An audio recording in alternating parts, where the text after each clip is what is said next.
UPSC का 35% result देते हो आप, यूपीएससी की आंसर की रिलीज करते हो, यूपीएससी का पेपर आउट करते हो, तो इस एग्ज़ाम का बाहर पेपर क्यों नहीं किया जा सकता? ये लोग अपनी कमजोरी को छुपा रहे हैं, अपनी गलती को बताना नहीं चाहते, देश को दिखाना नहीं चाहते कि वो कितना करप्शन कर रहे हैं। नमस्कार, न्यूज़ एक्सप्रेस देख रहे हैं आप। इस वक्त हम दिल्ली में गौतम नगर के महाराजा पार्क में हैं और यहाँ पे डॉक्टरों का स्ट्राइक चल रहा है एफएमजी एग्ज़ाम को लेकर के। और यहाँ पे डॉक्टर जसवंत जो हैं वो लगातार पिछले 4 दिनों से हंगर स्ट्राइक पर सर बैठे हुए हैं।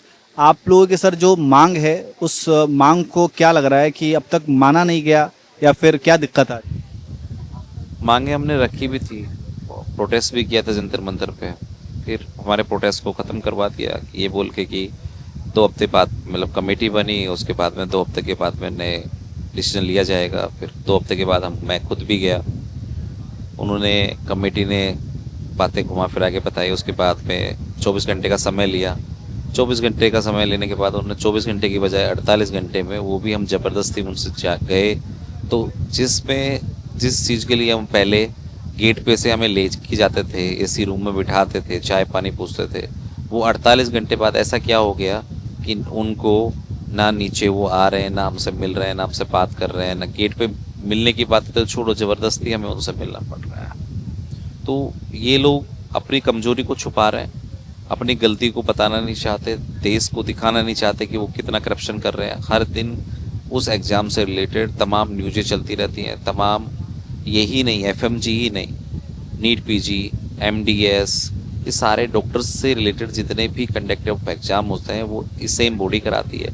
और ये इतने सालों से वहाँ सरकारी पोस्ट पे बैठे हुए हैं, इन्होंने इतनी मनमानी धांधली चला रखी है जिसका कोई तुक नहीं, क्योंकि तीनों एग्ज़ाम में एनडीए होता है, तीनों एग्ज़ाम में कोई भी आंसर की रिलीज़ नहीं की जाती, कभी भी क्वेश्चंस बैंक ये लोग आउट नहीं करते।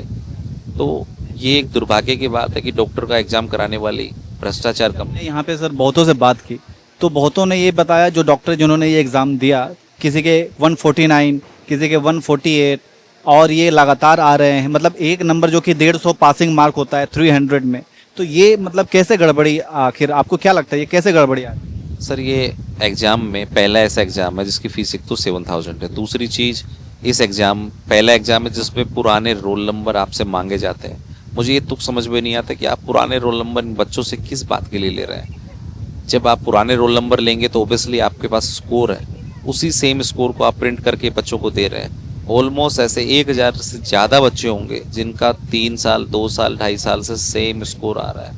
आप मुझे बताओ, 90% कोई एग्ज़ाम फेल कर दे, ऐसा कौन सा एग्ज़ाम है? और जो फेल कर दे और फेल करने के बाद कोई क्लेरिफिकेशन ना दे, कोई चीज़ को बताए ना, तो वो एग्ज़ाम नहीं, वो एक भ्रष्टाचार है। और भ्रष्टाचार ये जितना कर रहे हैं, अब भ्रष्टाचार का अंत हो चुका है। और 22 साल बाद में कोई इस एग्ज़ाम के बारे में बात करने वाला है? 22 साल से ये बॉडी एग्ज़ाम ले रही है, 22 साल से इनके गबन चल रहे हैं। अब तक किसी ने इतना बड़ा इनिशिएट नहीं लिया, पर पहली बार ये जो है डॉक्टर्स अपने प्रोटेस्ट के लिए निकले। और ये दिल्ली की बात है।